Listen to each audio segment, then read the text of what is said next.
Apa khabar para pendengar cerita seram The Haunting Cruise dan PN? Pada malam ini, Brother Fai akan kongsikan kepada anda kisah yang datangnya daripada karya R.S. Suzy. Tapi sebelum tu, jika anda ingin melihat atau membaca hasil daripada karya beliau, anda boleh pergi ke page Facebook beliau, iaitu Karya R.S. Suzy. Di sana anda boleh membaca segala kisah-kisah seram hasil daripada karya beliau di sana. Okey, jangan lupa Facebook page Karya R.S. Suzy. Baiklah saudara, tajuk pada malam ini adalah Rumah Sakit. Kisah yang ingin aku ketengahkan ialah semasa arwah abah sakit dulu, aku, mak dan adik-adik aku bergilir-gilir menjaga arwah abah di wad pada waktu malam. Apabila tiba giliran aku, macam biasalah, aku memang tidak boleh duduk diam dalam wad. Aku akan tegur semua staf yang on duty malam tu. Tak kira mereka doktor, jururawat, security, attendant hospital, pembersih kawasan, termasuk pesakit yang tidak boleh tidur. Semuanya aku ajak berborak. Aku orang jenis peramah.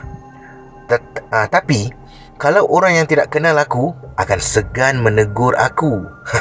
Sebabnya ada yang mengatakan raut wajah aku ni memaparkan imej yang bengis dan serius, ala-ala gangster otai. Okey, sambung kisah selanjutnya. Dalam keramahan aku, maka terkumpullah kisah-kisah seram pengalaman staf-staf yang aku ajak sembang. Kisah yang pertama, si petugas bilik mayat. Kamarul namanya. Baru 2 bulan transfer dari Jabatan Pediatrik ke Jabatan Pengurusan Mayat, di mana kebanyakan masa petugas dihabiskan bersama mayat.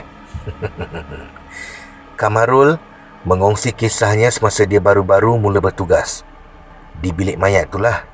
Masa tu dia baru je ditransfer untuk bertugas di bilik mayat. Staf baru memang diperlekehkan dengan staf otai situlah. Kamarul diarahkan buat ini, itu, sana dan sini. Apa lagi? Ditinggalkan seorang diri bersama mayat yang kes kematiannya akibat dibunuh, bunuh diri atau kemalangan yang mengerikan. Pada satu malam, Kamarul diarah mengambil satu mayat lelaki berbangsa Tionghoa yang mati di dalam wad. Kebetulan rakan setugas Kamarul cuti sakit malam tu. Jadi Kamarul seorang yang harus ke wad mengambil mayat untuk diletakkan ke bilik mayat, sementara menunggu dituntut waris lah. Kalau mengikut prosedur, patutnya 2 orang staf yang mengambil mayat dari wad. Malangnya, seorang darinya MC. Kamarul saja yang ada untuk mengambilnya. Kamarul pun tolak troli pengusung mayat, naik ke lift yang dihas untuk kegunaan staf menuju ke wad yang melaporkan ada kematian tadi. Sejurus tiba di aras wad, keadaan laluan koridor memang sunyi dan seperti ada mata yang mematikannya. Seram tu. Kamarul terus ke meja kaunter wad. Jururawat bertugas pun memberinya dokumen-dokumen mengenai si mati. Kamarul menyelak fail itu dan membaca isi kandungannya. Oh, warga emas, kanser usus tahap 4. Okeylah, terima kasih ya. Setelah selesai segala prosedur pengambilan, mayat diangkat ke atas troli. Dia pun menolak mayat menuju kembali ke bilik mayat. Bayangkan, seorang diri tengah malam hari. Perjalanan menuju bilik mayat memang lain macam, katanya. Sampai depan pintu lift, Kamarul menekan butang lift sambil menjeling kiri dan kanan. Kamarul pun masuk dalam perut lift bersama mayat tersebut. Semasa dalam lift, troli mayat bergoncang. Tiba-tiba, besi penutup mayat terjatuh ke lantai. Kedegang terjatuh. Kamarul pun membongkokkan badannya untuk mengambil penutup tu. Apabila dia ingin tutup kembali, mayat tu bangun dengan matanya terbuka dan mengeluarkan bunyi dari mulutnya seperti sendawa.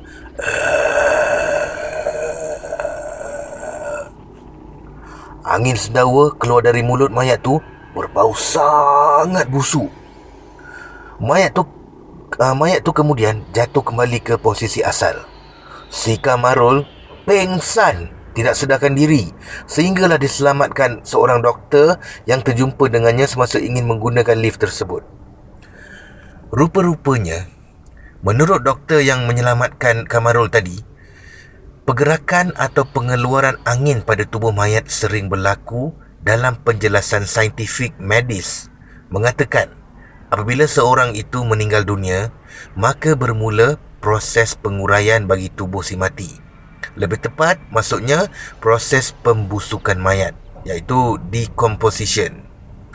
Pergerakan secara tiba-tiba pada tubuh seseorang yang sudah menjadi mayat pasti dikaitkan dengan hantu, kan? Itu tidak benar. Punca gerakan adalah dari urat saraf yang mula mati serta regangan otot yang mengembang membuat sendi-sendi si mati layu. Makanya seperti contoh, jika saat kematian lengan si mati bengkok mengeras, kan? Ada kemungkinan ianya akan terkulai kembali lurus sewaktu dalam proses pengurusan mayat.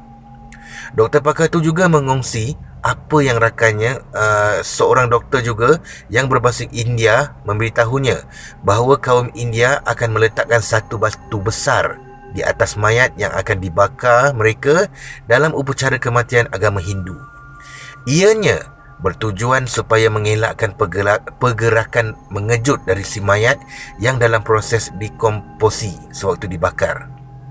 Begitulah kisah seram kelakar yang dikongsi Kamarul, si petugas bilik mayat. Kedua, jururawat shift malam. Kisah pengalaman seram seterusnya dikongsikan seorang jururawat cun melecun.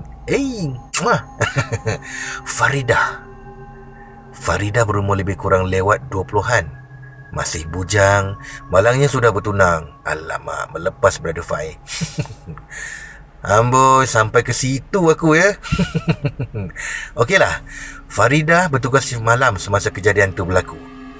Ketika waktu rehat, Faridah singgah ke food court di arah satu hospital untuk mencapai Maggi cawan dari mesin vending.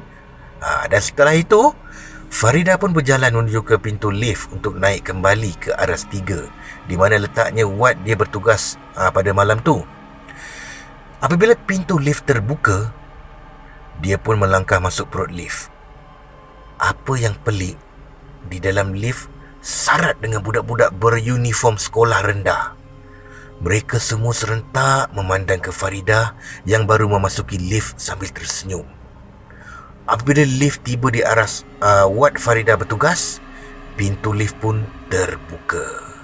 Faridah pun minta laluan untuk keluar sambil mengucapkan terima kasih kepada salah seorang budak sekolah yang membantu menekan butang open supaya pintu lift tidak tertutup secara automatik.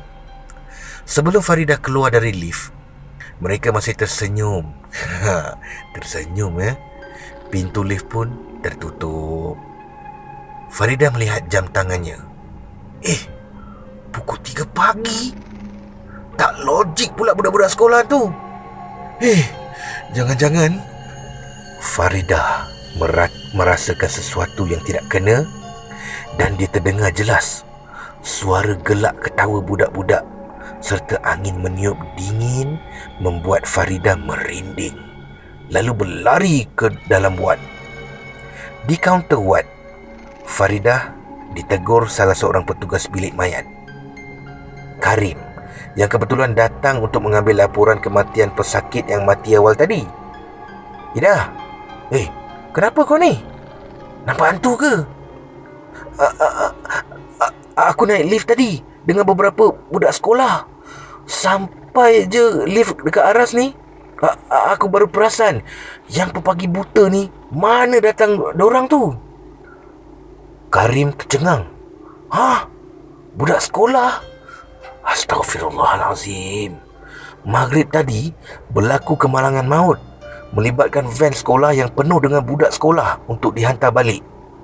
Van sekolah gagal memotong lalu bertembung dengan trailer muatan gulungan kabel besi yang datang bertentangan. Pihak bomba mengambil 1 jam 1 jam setengah untuk mengeluarkan kesemua mangsa dari van sekolah yang remuk teruk. Kalau kau nak tahu, Ida, mayat-mayat kesemua mereka ni dibawa ke bilik mayat hospital kita ni. Masih ada kat bawah dan bedah siasat sedang dijalankan.